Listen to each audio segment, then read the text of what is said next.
Mesdames, Messieurs, bonsoir. Merci de nous rejoindre sur ORTC pour cette édition. L'horloge tourne, tel est le thème choisi cette année à l'occasion de la journée mondiale de lutte contre la tuberculose. La situation est particulièrement critique dans le contexte de la pandémie de Covid-19 qui constitue, pour ainsi dire, un obstacle pour le progrès dans la lutte contre la tuberculose.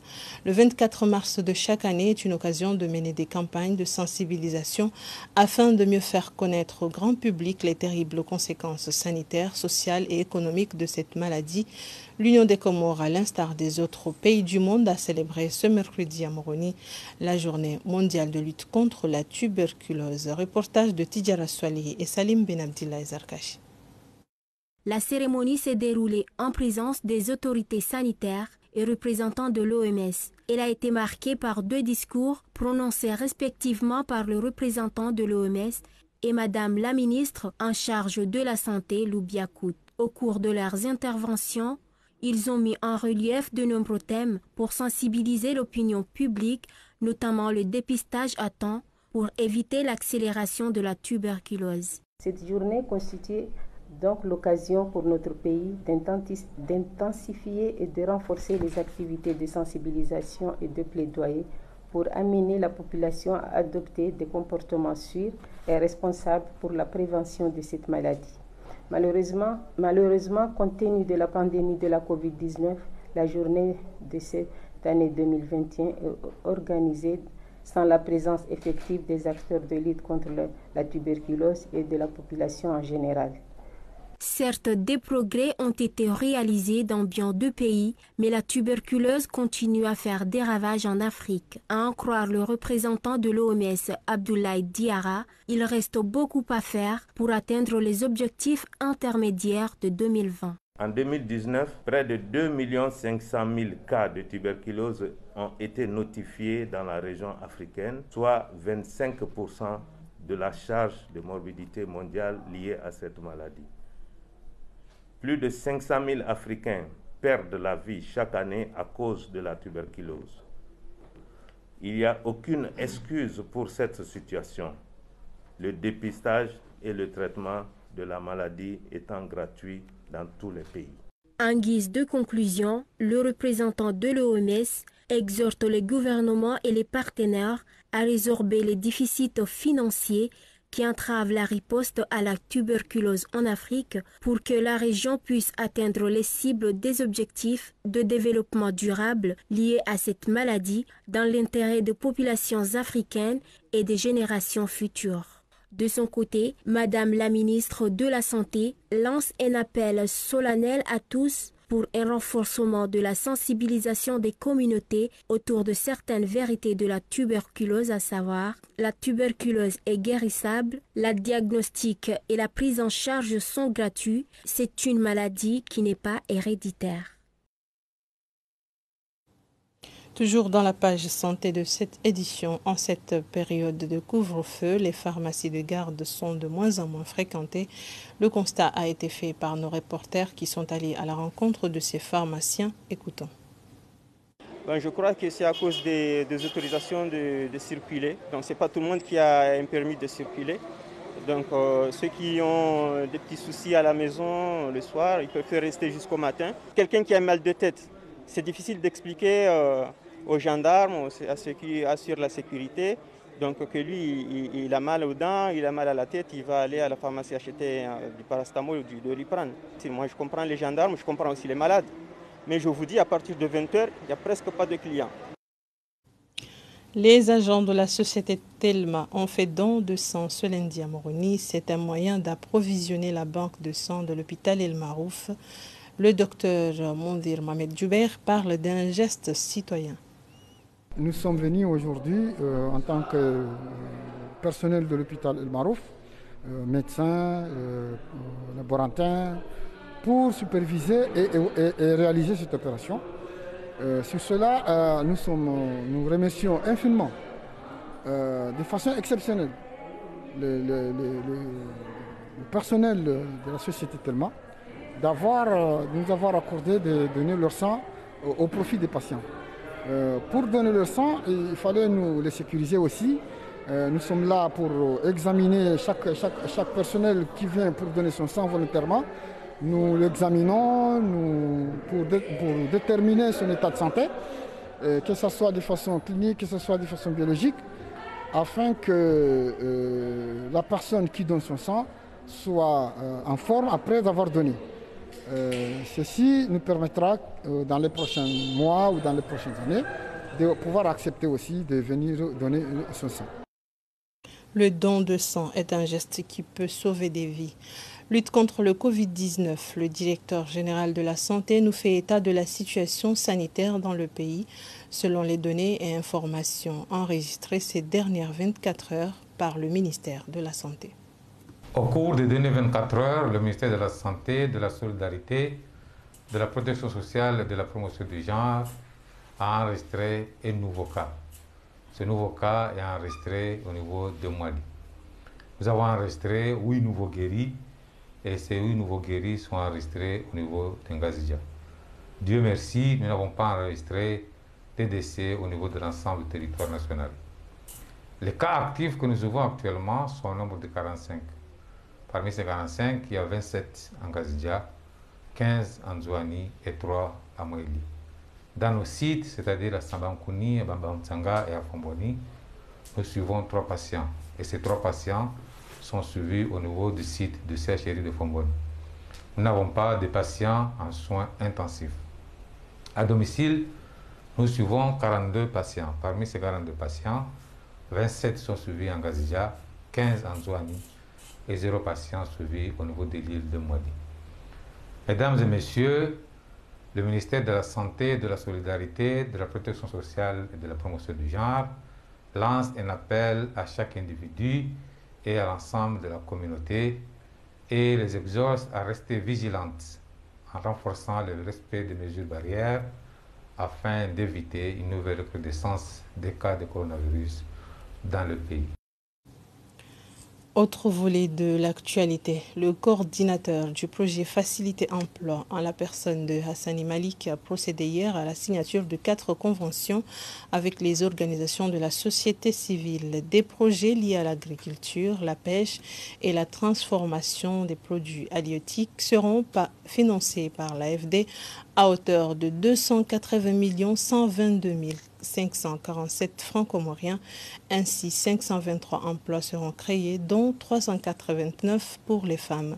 Reportage de Tidjara Swali et Ibrahim Nkavavo. 4 ONG ont été retenus pour bénéficier de cette première phase du projet Facilité Emploi. 280 millions de nos francs comoriens est le montant déployé par l'AFD, Agence française de développement, pour financer ce projet. C'est un programme qui vise à aider les jeunes à créer des emplois. Nous voulons agir en faveur de l'emploi des jeunes que nous avons signé la convention de financement avec l'Agence française de développement et c'est par la même occasion que nous demandons sans cesse à 14 unités de gestion du projet Facilité Emploi de concrétiser la facilité emploi par la signature des conventions de financement. Les bénéficiaires se réjouissent de ce don qui va leur permettre à créer des emplois. Notre projet est situé en 2 phases. Il y a la phase du patrimoine national, il y a la phase de l'écotourisme. On va tracer un grand chemin de Salimani qui passera par Nyumbadjou, il passera encore au Kartala, vers au nord. Il va descendre juste autour de Prophète. Et on va encore créer une voie maritime qui va prendre du trou au Prophète jusqu'à la ville de Mitsamiouli. C'est un projet lancé par le président Azali Assoumani en juillet 2020. C'est une façon d'aider les jeunes à créer leurs propres emplois afin de lutter contre le chômage. Et on aura l'occasion d'en parler davantage dans nos prochaines éditions. Le nouveau directeur général de la Sonelec, Swalihi Mohamed Djounaïd, s'était fixé un délai de 90 jours pour mettre fin au délestage. Les 90 jours se sont écoulés et toujours pas d'électricité dans certaines régions notamment Wachili et Hamahame. L'arrivée de nouveaux groupes électrogènes a fait renaître l'espoir au sein de la population. Reportage d'Anliaou Ayouba Abdallah et Ibrahim Kavavo. Aussitôt nommé à la tête de la Société nationale de l'électricité, Sonelec, Swalihi Mohamed Junaid avait affirmé devant la presse que 90 jours lui suffiront pour apporter des solutions face aux coupures intempestives sur l'ensemble du territoire comorien. Une promesse qu'il n'a pas pu tenir malgré le 1,5 milliard de francs comoriens débloqués pour l'achat de 3 nouveaux groupes électrogènes. Après des années d'attente cette fois-ci, et à cause de la promesse faite, la population comorienne manifeste une contrariété. Ces temps-ci, c'est vraiment difficile parce qu'il y a beaucoup de problèmes d'électricité, surtout dans les provinces, parce qu'en Moronie, en quelques temps, ça peut avoir des coupures de 2 heures à 3 heures de temps. Mais dans les provinces, c'est un peu difficile. Par contre, le directeur Junaid il avait promis aux populations comoriennes que dans 90 jours, je pense que c'est comme ça, il n'y aura plus de problème d'électricité, alors que c'est catégoriquement le contraire. Nous, les gens qui font le petit business, on souffre beaucoup. Les choses qui sont dans nos frigos abîmées. Le manque de courant devient monnaie courante en Union des Comores. Néanmoins, de 2016 à ce jour, plusieurs milliards de francs comoriens ont été débloqués pour parvenir à une solution, chose qui n'arrive pas à se réaliser malgré tout. Pourquoi? Personne ne peut répondre à cette question, car la responsabilité incombe à plusieurs personnes. L'arrivée de nouveaux groupes électrogènes mettra-t-elle fin au délestage? Wait ainsi, attendons voir. Suite de l'actualité, le président de la Chambre d'agriculture, de l'élevage et de la pêche, Abdillaïm Saïdi Mdahoma, a convié samedi à Moroni les éleveurs à une réunion de travail pour examiner de fond en comble les moyens à mettre en œuvre pour accompagner la population pendant le mois sacré de Ramadan. Reportage d'Ahmed Abdallah Hussein et Ibrahim Mkabavo. Les difficultés auxquelles font face les secteurs de l'élevage, de l'agriculture et de la pêche et les dispositions à prendre pendant le mois de Ramadan parmi les points débattus lors de la rencontre des éleveurs. Selon eux, promouvoir ces secteurs, c'est favoriser la vie quotidienne de la population, en même temps impulser l'économie, facteur de développement. On a éleveurs de vaches laitières, on a éleveurs de volailles, on a des éleveurs de caprins. Comment nous organiser pour être ensemble et travailler ensemble avec la Chambre d'agriculture pour pouvoir développer et arriver aux objectifs. Moi, je suis parmi les gens qui ont bénéficié et que moi, pourquoi je remercie ça? Parce que ça m'a beaucoup aidé. Il y a des vaches qui sortent jusqu'à 8 litres, à 10 litres par jour. Donc, ça m'a beaucoup boosté pour ma vie et pour pouvoir pallier tout mon quotidien. Le président de la Chambre d'agriculture, de l'élevage et de la pêche a appelé les autorités et partenaires nationaux et internationaux à prendre en compte de tels secteurs. Il a ensuite interpellé les éleveurs pour la mission qui les attend en faveur de la population. À l'ère du numérique, le taux de fréquentation des jeunes dans les médiathèques a fortement diminué. En effet, l'abondance et la diversité de l'offre sur Internet a fait que les jeunes trouvent un peu ennuyant de se rendre à la bibliothèque. Les Comores ne sont pas épargnés par ce phénomène. Je vous propose le reportage d'Azar Mbaye et Ahmad Mbaraka. De 2014 à 2018, la bibliothèque du Musée national a enregistré 120 abonnés et 88 en 2019. Cela explique que la bibliothèque est peu fréquentée. Il n'y a pas d'éléments concrets qui démontrent que la cause repose sur la prolifération des outils didactiques numériques. En revanche, la médiathèque de l'Alliance française de Moroni a enregistré plus de 16 000 adhérents en 2019 et la fréquentation a dépassé 25 000 personnes cette même année. Cette fréquentation massive a fait que la médiathécaire de cette institution linguistique n'est pas du même avis que ceux affirmant que les livres en version numérique a impacté la fréquentation des bibliothèques. Je ne peux pas me permettre de dire que oui, les téléphones ou bien les outils numériques font que les gens ne fréquentent pas, non, parce que je n'ai pas encore constaté ce phénomène dans la médiathèque que j'ai en charge. Moi, je sais qu'il y a d'autres outils qui sont à la disposition de tout un chacun, qui permet d'avoir des ouvrages, disons, il y a des liseuses, il y a des e-books, il y a plein d'outils qui permettent d'avoir plein d'ouvrages chez soi, à la portée de la main.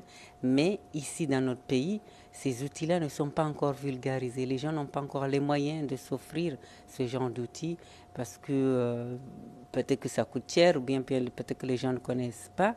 Mais nous-mêmes, nous, ici au niveau de l'Alliance, on a essayé de les mettre en place pour suivre l'évolution du numérique. Ça dépend de la façon dont la personne se sent à l'aise par rapport à l'outil qu'il a en main.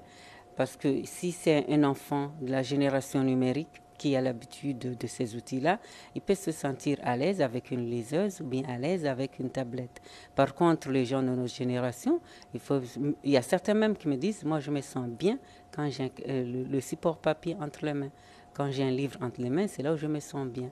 Donc je lis correctement, je lis à l'aise avec un support papier qu'avec la liseuse ou avec la tablette. Donc ça dépend de la personne. Nombreux sont les élèves qui fréquentent la bibliothèque de l'Alliance française de Moroni. Peu d'étudiants et rarement des professionnels, contrairement à celle du CNRS qui n'enregistre que des chercheurs et étudiants. Les supporters de Selakant des Comores s'activent pour l'achat des maillots et autres accessoires aux couleurs de l'équipe nationale. L'on peut constater par ailleurs que pour cause du Covid-19, l'ambiance habituelle n'est pas au rendez-vous.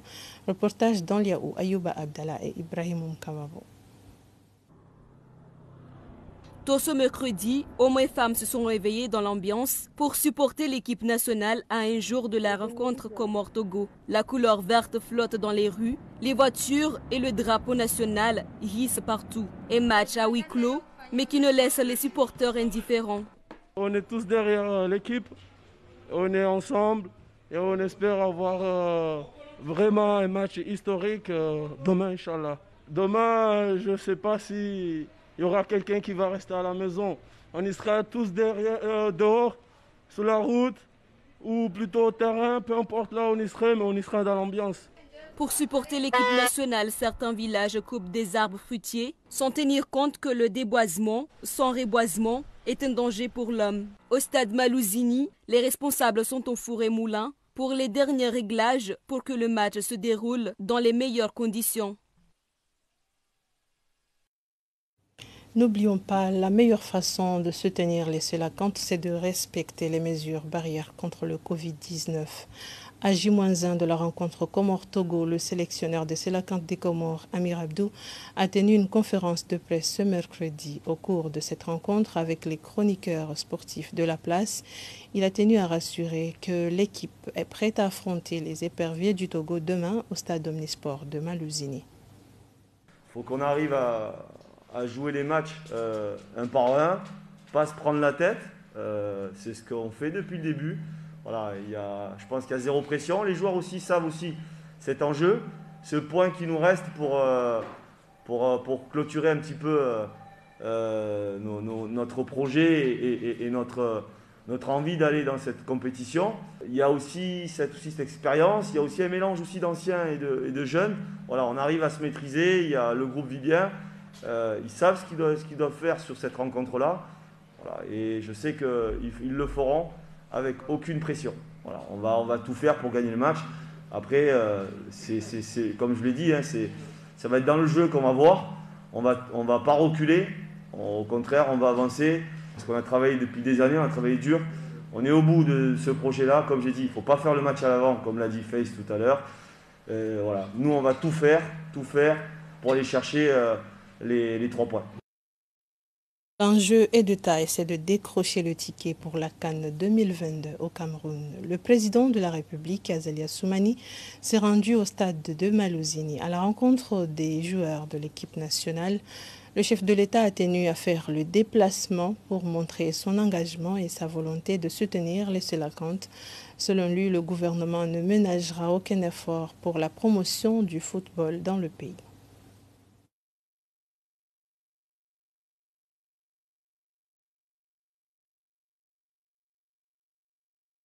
Comme d'habitude, je suis toujours avec eux pour les encourager.